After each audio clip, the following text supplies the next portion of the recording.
ได้สูตรขนมมาใหม่อีกแล้วพี่น้องเอ้ยไปพออันนั้นสูตรหนึ่ง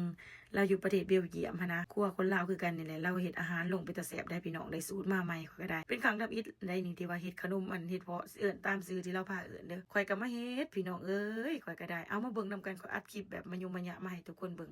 ข่อยใส่แป้งไปนี่แม่น300 กรัมแป้งสิงคโปร์เด้อพี่น้องข่อยบ่ได้ใส่แป้งมันได้แม่นอยู่ว่าแป้งมันกับแป้งสิงคโปร์มันแป้งอันเดียวกันแต่ว่าเลือกเป็นแป้งสิงคโปร์พี่น้องตามที่เราพาเฮ็ดนั่นแหละแต่ข่อยใส่300 กรัม ลื่นคู่อีกแล้วเราใส่250ข่อยใส่300 กรัมเอ้าบ่ต้องสับสนเด้อพี่น้องข่อยใส่300 กรัมหั่นแหละข่อยก็เอาแป้งมาคั่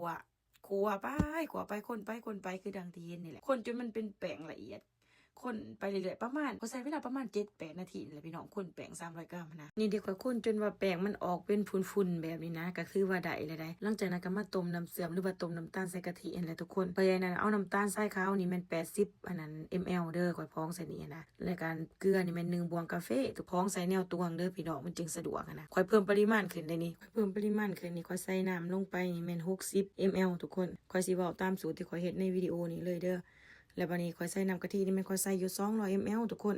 น้ำกะทิมะพร้าวหั่นแหละน้ำกะทินี่เทลงไปโหลดทุกคนใส่น้ำกันผสมประสานลงไปเลยแล้วก็เฮาก็ต้มไปจนว่ามันฟดจังซี่แล้วก็ปิดไฟไว้เด้อหลังจากที่ว่าน้ำกะทิที่เฮาต้มมันเย็นแล้วก็เอาไข่ใส่หน่อยนึงไข่นี่มันไข่แดงของไข่ไก่หรือว่าไข่เป็ดก็แล้วแต่ผู้ใดมีไข่หยังก็ใส่ไปโหลดพี่น้องแล้วก็ตีๆๆผสมเข้าให้มันแตกใส่กันหั่นนะหลังจากนั้นก็ให้มันเย็นได้พี่น้องเย็นดีๆแล้วจึงมาผสมใส่กับแป้งที่เฮาเอาไปคั่วนั่นแหละอันนี้คอยเทใส่ทีละน้อยพี่น้องคอยเทใส่แล้วก็คนไปแล้วก็เอาไหมหรือว่านั่นแนวคนนั่นแหละเอามือเอาหยังก็แล้วแต่พวกเจ้าคอยผสมไปทีละน้อยแป้งมันก็สิคอยเกี่ยวเข้ากันเองดอกถ้าแม่นว่าได้ซ้ำนี้นี่ที่เฮาบีบไปคั่นไปได้ซ้ำนี้ก็ถือว่าได้แล้วพี่น้องนี่ดิปั่นขึ้นมาเบิ่งเด้อปั่นขึ้นมาแล้วว่าบ่ให้ใส่มันบ่ต้องการน้ำหลายปานใดก็ได้แล้วว่าตามข้อยเบิ่งในคลิปวิดีโอนะนี่เด้ข้อยก็เลยเฮ็ดตามที่ละว่านะมันก็ได้ประมาณนี้แหละพี่น้องปั่นขึ้นมาเบิ่งแล้วก็มากิ่งเป็นหน่วยมุนๆนี่แหละทุกคนเอ้ยนี่ดิ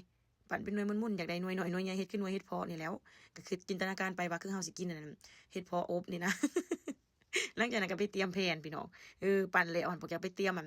เจี่ยแผ่นอบนี่แหละใส่ในถาดอบอันนั้นใส่เตาไฟเด้อทุกคน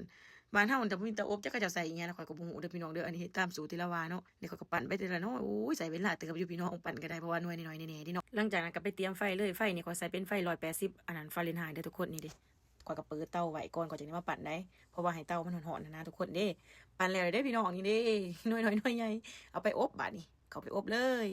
ใส่เวลานี่ข้อยหันใส่เวลานี่ข้อยใส่ไฟ180ฟาเรนไฮต์แต่ว่าข้อยใส่เวลานี่40 นาทีเด้อพี่น้องข้อยหัน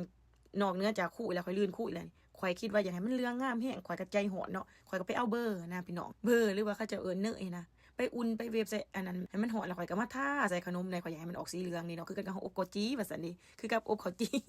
ข่อยก็มาคนได้พี่น้องมึงในตีมันก็แตกสาวใส่กันเอ้าสูตรมนต์อุยปุ๋ยได้ข่อยหลังจากผ่านไป40 นาทีมันจึงได้นี่ทุกคนของข่อยหาเป็นตาแสบอยู่คือเฮ็ดเพาะอยู่ได้ข่อยก็มันรูปๆคำๆนี่แหละภูมิใจแฮงพี่น้องเอ้ยบ่เคยเฮ็ดจักเทื่อถ้าผู้ใดมักคลิปวิดีโอนี่ก็เอาไปลองเฮ็ดกินเบิ่งแล้วก็พวกเจ้าอย่าลืมไปเบิ่งต้นฉบับนำเล่าเด้อว่ามันเป็นจังไดนะพวกเจ้าอย่าซื้อเฮ็ดมั่วซั่วคือข่อยเพราะมันออกมาเป็นเพื่อสิได้กินพี่น้องเอ้ยขอบใจทุกคนที่เข้ามาเบิ่งคลิปวิดีโอนี้ติดตามกันตลอดมาเนาะพบกันใหม่เด้อพี่น้องเด้อถ้าผู้ใดได้ผลหรือว่าเป็นแนวใดก็อย่าลืมมาคอมเมนต์บอกในใต้คลิปวิดีโอนี้เด้อทุกคนบ๊ายบาย